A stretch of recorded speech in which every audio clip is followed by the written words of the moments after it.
này chma này về lọ chma hồng sôi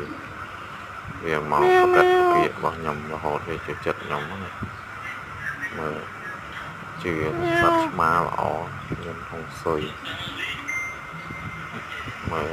về làm nhom về chật nhom về score nhom biến cao nhé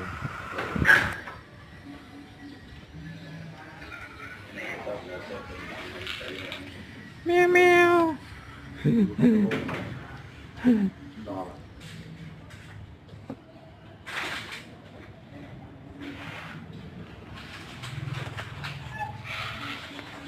để nha đây nha mèo đây nha mèo mèo với mèo nhẹ nhẹ nha mèo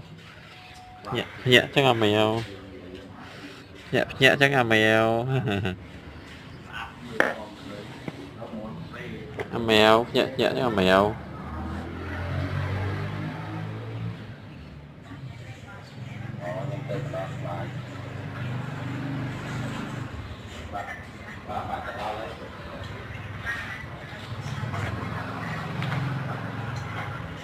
lên đi rồi gì